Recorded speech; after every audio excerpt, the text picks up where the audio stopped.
Please let me in. The world ended. Didn't you get the memo? Come on, guys, let's go for a slice of pizza. Yeah. So fetch. What is fetch? Oh, it's like slang from England. I'm Charlotte Blackwood. I'm Maverick. Maverick? Does your mother not like you or something? Chunk is dead. Don't say that. Never say that. Goonies never say die. We're doing it up on this Tuesday, as we're want to do. I've got Megan Olson in Alpha News in review, and I have got a hot tip. And I should have probably sent it to you earlier so you could have done some work on it beforehand. But I'm going to throw it out to you now. And whether you and Alpha could jump on it or not, this is huge. This is going to blow the lid of COVID in Minnesota. Are you ready for it? Oh, gosh. I'm a little eager, Al. You might want to take a note. I'll send you my notes. So a couple of weeks back, 3 weeks back, I decided I would do the COVID news in a much more upbeat way. Because as I read the MDH report and stuff every day, it's like, why are they labeling it like this? Why is that the headline? There's some good news here. So I'm trying to do good news in COVID because I think that's my style. I don't like being negative. Well, anyway, about 3 weeks ago, the Johns Hopkins puts out right next to the MDH report, they put on the number of people who test positive, the number of people who took the test, that percentage, and then where we are in our 7-day rolling average. Because according to Johns Hopkins, if you got 7-day rolling average, you're under 5%, open things up, baby. Just have some fun. So I read this every day in my fun, happy-go-lucky way. I think you're realizing it now as you kind of laugh right there. I'm doing it in my fun way. But I realized that one day, and I don't remember what day it was, we were like 7.4 was our rolling average. And I don't know, we had 5% that day. Okay, whatever, rolling average. The next day, we had less of a percentage than the rolling average, but the rolling average went up. See, even you're looking at it like, well, that don't make no sense. So it kind of hit me. You know what? And people got busy at work. They mistyped a number. I don't know. I'm not judging. Well, they sure do mistype those numbers a lot then. Well, I start watching every day. And every day it's like, well, that don't make no sense. How do you have less of a percentage today than yesterday and the percentage doesn't go down? The rolling average is higher, yeah. So this morning, I see it again today. Today's numbers, we have 3.5%. This is where I get it. 3.5% was today's average positivity rate. That's a great number. We want to be under 5. We're at 3.5. I'm like, hey, let's celebrate a little bit. The number that they say 7 days, 7.36. So that was the same as yesterday. How did that not go down? So I really go back, and it's a news source. Bring Me the News brings it up every day. I go back from today all the way to the first of the month. I went back 2 weeks. Numbers on that rolling average makes no sense to me. So I literally go all last week, 7 days running average. What had happened? We're at 4.9%. All I did was take their numbers, divided by the number of tests. Calculate it, yeah. I got a calculator. And I know how to divide. So then I said, well, maybe 2 weeks ago was really monstrously bad. That's why we're way up there. So I did all the way back 2 weeks. Our rolling average for 2 weeks, just doing like dumb Al math, the number of people tested positive divided by the number of people took the test, we're at 5%. Well, and on the surface, it seems like, oh, well, they just got their numbers wrong. But what's actually concerning is that school districts and businesses are using these numbers as a metric for students wearing masks or and they're not off a little bit. 5% to 7.35 is almost a 50% markup. Yeah, it's there's not even real consequences to essentially lying. I'm going to send that spreadsheet to you. You guys do whatever you're going to do, and check me out if you want, because I did the math. I know it's all there. Wow. Here's what I think, because somebody asked me, well, why would they do that? Let me just be conspiracy hat now. And this isn't conspiracy. This is me telling you the numbers for 2 weeks. And I'll send it to anybody who wants to see it. Tell me I'm wrong. Put my conspiracy hat on.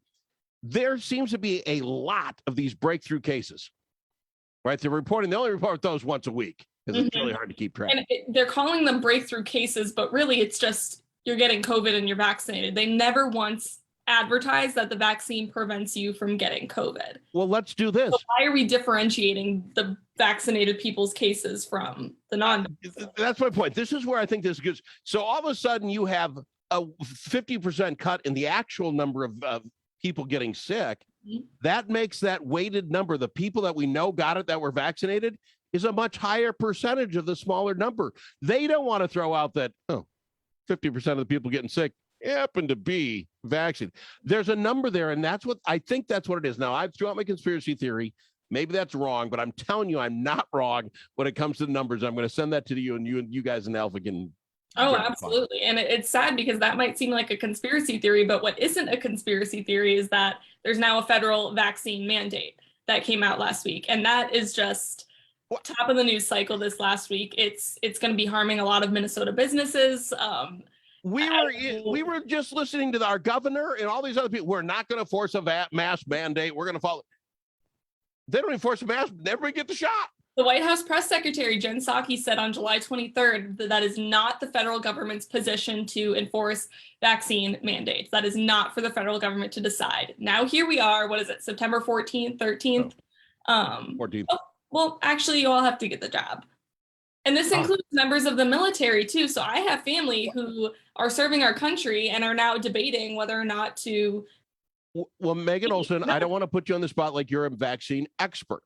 But I think everybody understands as soon as you work for a company with 100 people, that's where it spreads. Mm-hmm. If you work with 55 people, you're safe because the coronavirus only wants the big, highly populated area. So we know that mathematically that makes a lot of sense. Now, what bothers me is we don't say that also includes the U.S. Postal Service. An exemption to the one guy who goes to every flipping house in your town, uninvited, by the way, 5 days a week, 6 days a week, that guy's okay. But if you work at, somebody with 101 employees, no, that's just too much. How much science there? I don't think there's science. I think it's just government power. We've talked about it before. That power grab is just, it's tough to let go of once it's obtained by the government. And this might be the one step too far. We're going to go to break. My point being is you can push American people, I think, a long ways. Somebody who has said, I'm not taking the vid medicine up till now, what is that, 30% of the population? They have made a decision in their mind they're not taking this vid shot, right? Mm-hmm. You think you're going to challenge them and I'm going to stuff that swab up your nose every week until you take the test? I think we don't know what's going to happen. I think people are going to revolt. If I've said no this far, you're not jabbing this thing up my nose. It's just not going to happen. I don't see people are going to, this is not going to be good. Oh, it's not going to be good at all. I mean, this is the government doing this, but soon enough, it's going to be private sector as well. And we're going to see a lot of lawsuits and a lot of angry people coming up here. Megan, I asked you to cover the top news stories of the week. And so far, all we've covered is my conspiracy theory. Let's go to the break, come back. We'll talk about what was happening in Alpha News. Fair enough? Sounds good. I've got her. Megan Olson, Alpha News and Review.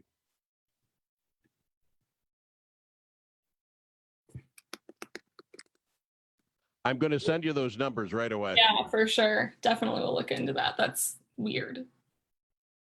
If I have Megan here. There she is. Oh, that's your other business. That's not Alpha. What? Can I send it to the pub AF air? No, do not send it there. All right. That's work. Work number one, I should say. Work number two. I'll send you your Gmail. All right. Perfect. All right, we're out in a minute and a half. Sounds good.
You don't need to ask him his opinion more than once.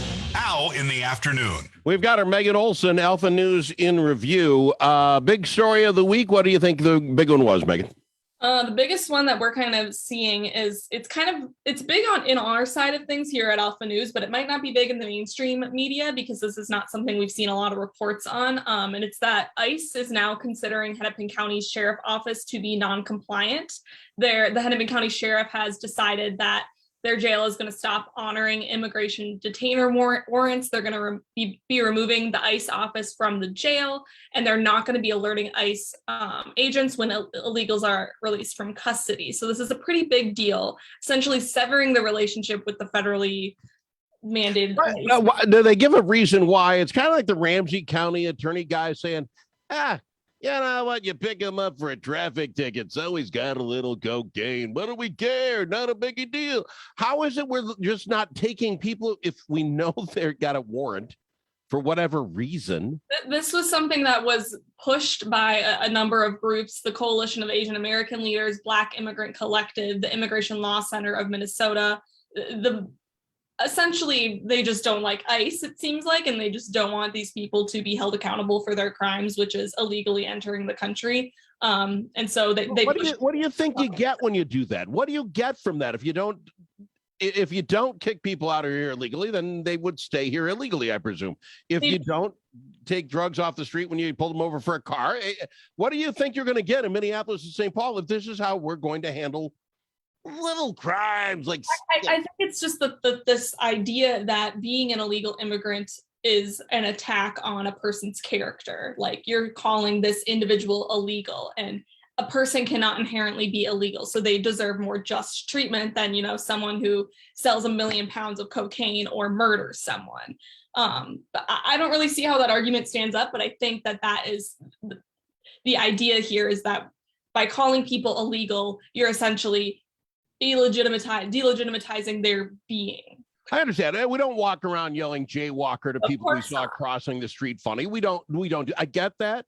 Mm-hmm. But the difference is you're in jail for some offense, and they find out you are now also illegally. I mean, you're just not in jail. Somebody picked you up for something, and then they find out you also have this warrant for being here illegally. Mm-hmm. That doesn't count because you're in jail for a reason. You did something. You didn't just show up there. What's more crazy is that ICE considers the Hennepin County Sheriff's Office now to be non-compliant, but nothing's happening. The same thing happened in New York, and essentially what ICE did was just put more agents on the ground, but there's no consequences to the action of not working with the federal law enforcement office of ICE. It just seems like there's that disconnect should have a little bit more weight to it. If you're not following the rules, essentially following the law, because this is literally the law. And what's a little bit more concerning too is that these groups and the sheriff have said that this is just step one. ICE agents are still allowed to go in and question illegal immigrants, and they're saying that too needs to end, and that the relationship further needs to be severed. Dismantling ICE as a whole. You want no help in Hennepin County. You want no help in Ramsey County until the next time they're burning the city hall down and the cop station. Then you're going to be yelling for help. It's like, rub my back, gotta rub your back. That's what's going to happen. When it goes directly into two, we're seeing now up in Sartell, we had talked about the school district and stuff up there, but that's just a hotbed for really interesting news stories, because now what's happening is the police department has decided that they're going to remove all of their thin blue line decals from their police cars, from the station, in windows, everything police department related, because this one 22-year-old activist who identifies with they, them pronouns decided to really go after these thin blue line decals, calling them, just a symbol of oppression. And it doesn't mean, it means anti-social justice work and or I guess pro-police brutality, because you're not anti-police brutality. It's the double negative, and we can do what we want. We can force you because you don't have spines to bend our way. Mm-hmm. I do, I've got to understand the flag, the black and white flag with the blue line in it. I get that. As an old Army guy, you weren't allowed to mess with the flag, its colors. There's a reason for it. I get it. They got the rainbow flag, get the blue line flag. I don't get offended by flags, but they're pulling a bunch of those off all kinds of police cars. The black and white one with the thin blue line to remember the police officers who died. The red one for firefighters or first responders. And technically, don't mess with my flag. But on the other hand, if you're going to do it, everybody gets to do it. So stop whining. Well, and this particular gal, too, is just a little bit absurd, in my opinion. She said that because the 18,000 residents that live in Sartell, more than 90% are white. So that basically means that all police officers have implicit bias. Of course, they live there. Okay. Yeah. And see, these you can't even argue with some of this stuff because it's like, what? Well, and the police department isn't arguing. They're just going to take it off their cars. And it is. My point is, it isn't worth the argument. You can beat your head against that rock, and you're going to keep beating your head against that rock. So it's like, just take the sticker off. Let's do our job. Let me ask you this: the entire Senate majority, the majority and the minority, they just blow up their leadership. They all just took off. They're going to go do something else. It took them no time at all to find new leaders. It's like, okay, you didn't even have time to make lawn signs up. It was like they were just in.